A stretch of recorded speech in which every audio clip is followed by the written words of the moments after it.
I mean, they asked him a question today, and I'm sure if you're of the type of person who just always hates the one team and loves what the other one does, they asked him a question about the crash. And they said, will you visit the crash site? Now, every other politician would go, of course, it was a tragedy. And he went, it's the water. When they don't have anything to hold you with, nothing to make you think about what they have to say, they talk at you, not to. Bill Maher just lit a fuse, and it's burning straight through daytime TV's most controversial table. He's not holding back. And this time, The View is in the crosshairs. What started as just another episode spiraled into what Maher calls a woke absurdity. And he's not alone. Millions are watching, stunned. Because what the ladies of The View said on live TV, it wasn't just contradictory, it was explosive. And Bill Maher, the man who never bites his tongue, saw straight through the smiles and applause. Well, I had a different question, but it struck me that in the first segment you used the term woke, and you said that woke is what was sort of ruining everything. And I know that you're... No, I didn't say ruining everything. I said that's why Trump could get reelected. That's why Trump could get... And that's exactly how Trump could find himself back in the White House. Not because of strategy, not because of policy, but because of a game they've been playing for years. And we're just now catching on. It's the woke playbook. Step 1, twist every word. Step 2, ignore the meaning. Step 3, unleash chaos. All in the name of progress. This isn't about truth. It's about control. Control of the story, control of the spotlight, control of you. And Trump, they've run this play on him like clockwork. Again and again, warping every soundbite, rewriting every headline, turning him into the villain of a narrative they've been dying to sell. It's not an accident. It's programmed. It's how they move, how they manipulate, how they win. So when Bill Maher walked into their arena, they did what they always do. Set the trap, twist the message, cue the outrage. But this time, it didn't work. Because Maher, he didn't take the bait, he fired back. Fast, sharp, precise. Before the spin machine even started whirring, he burned it down. And then, the air changed. The tension snapped. Something cracked. Because when someone refuses to obey groupthink, the woke mob freezes, and Maher, cool, calm, unshakable. He stood his ground. And for a moment, everything stopped. Woke is a word used by the Black community to note that we must be aware of social injustices. But words migrate. Why is that a bad thing? It's not a bad thing, and originally that was absolutely a great thing. Alert to injustice, who's not for that? But words do migrate. Now, I'll use any term you want. Okay. Because maybe that is a word that's triggering, and so let's not use that word. I don't know, want to call it the super far left? Sunny Hostin came in swinging, determined to paint Maher as the villain of the culture war. But the moment she opened her mouth, you could feel it slipping. Her eyes avoided his. Her hand moved to her forehead. Her voice, hesitant, shaky, like someone stepping into quicksand and realizing too late there's no way out. She didn't just walk into a trap. She built it around herself. What started as a bold takedown began to crack. Fast. Because across from her sat Bill Maher, calm, ready, ruthless. She led with the usual talking point that the right had hijacked the word woke, twisted it into a weapon, a dagger aimed at progress. But Maher wasn't flinching. He wasn't on defense. He pushed back with surgical precision, not loud, not angry, deadly calm. He made one brutal thing clear. The right didn't need to hijack anything. The left had handed them the ammunition, piece by piece, language policing. Cancel mobs, identity obsession, each act, each overreach was fuel, and Maher, he just struck the match. And in that moment, you could feel the studio shift. The silence grew. The panic set in. They were losing ground. Fast. And when the argument started crumbling, they called in backup. Enter Whoopi Goldberg, the queen of woke.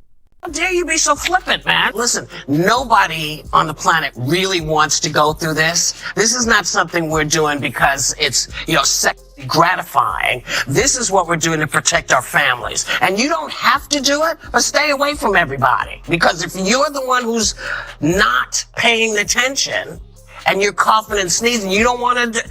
Then stay out of the public, man. This is not... Nobody wants... Whoopi didn't walk in. She stormed in, fueled with fury, ready for war. Her target? Bill Maher.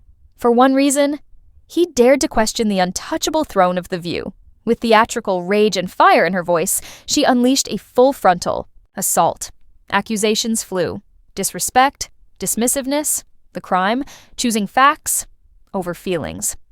To Whoopi, Maher's refusal to bow to the progressive playbook wasn't just defiance, it was betrayal. Personal. But Maher, he didn't blink.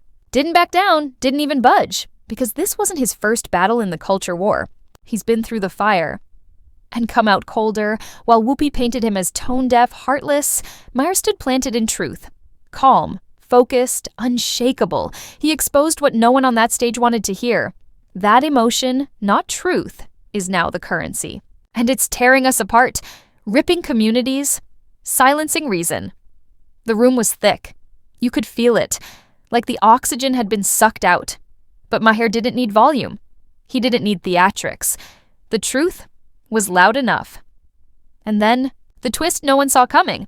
Poetic justice. The same voice that tried to silence him, the same person who preached moral superiority on live TV, was suspended for claiming the Holocaust wasn't about race.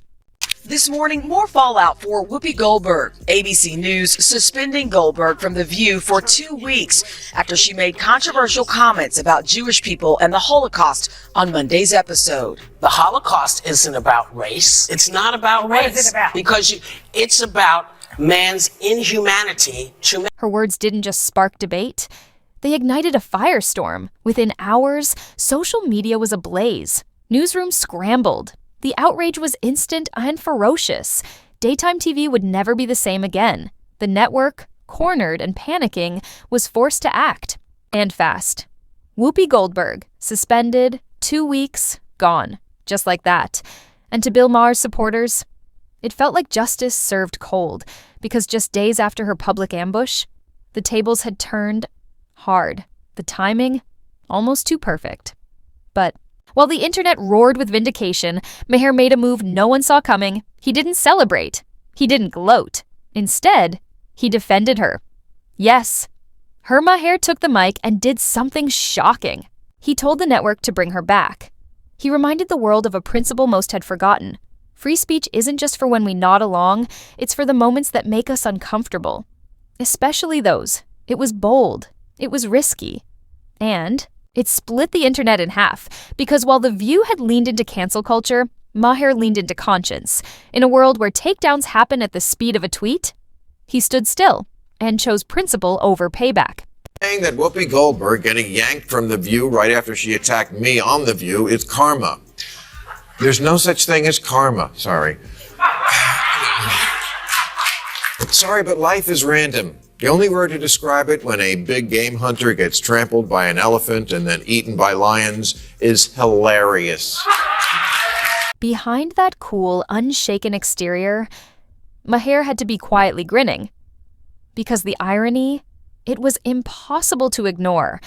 The self-proclaimed hunter had just become the hunted. Whoopi, who charged into that moment with full confidence.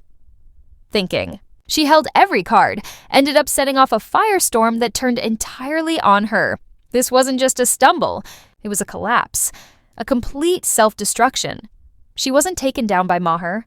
She was wrecked by her own words. Her rhetoric backfired, her hubris crushed her. She was steamrolled by the very outrage she'd spent years fueling. And this time, it didn't spare her, because when she took that swing at Maher, she believed it was a guaranteed win. But the backlash didn't wait. And Maher, he didn't even need to lift a finger.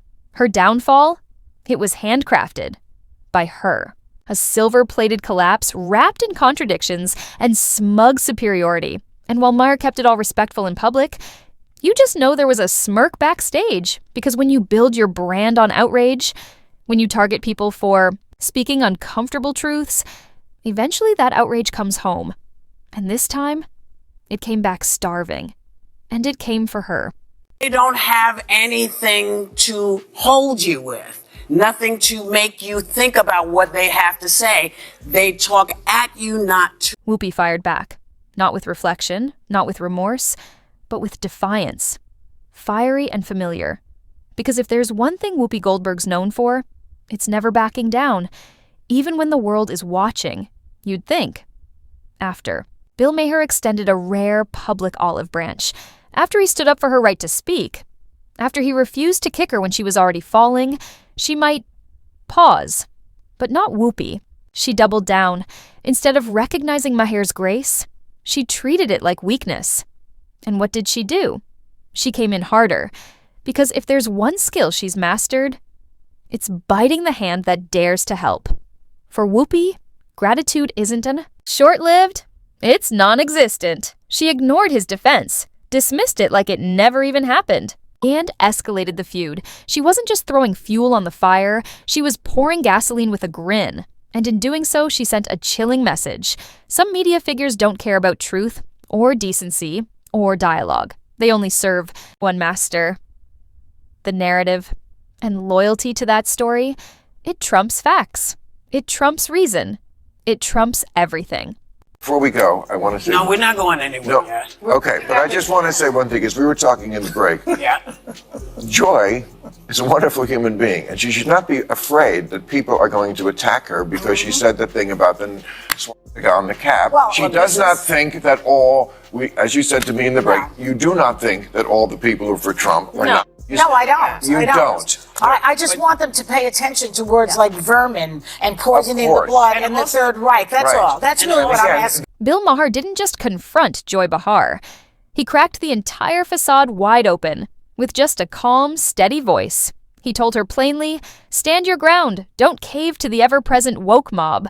Don't shrink into silence. Because the price of pretending, it's getting steeper. It was subtle. But the impact? Seismic. In that moment, Maher wasn't just talking to Behar. He was exposing the entire performance. He peeled back the glitter and charm of the View's polished, dynamic, and revealed something deeply unsettling, that behind the cameras, some of these women know, they recognize how extreme, how inconsistent this mob's views can be. And yet, they still go along, not out of agreement, but out of fear. Fear dressed up as virtue. And Maher, he wasn't afraid to call it exactly what it is. By challenging Behar to stop playing the game, he forced the uncomfortable truth into the light, that even when their own logic screams no, they nod along, just to avoid the backlash. It's not conviction, it's compliance.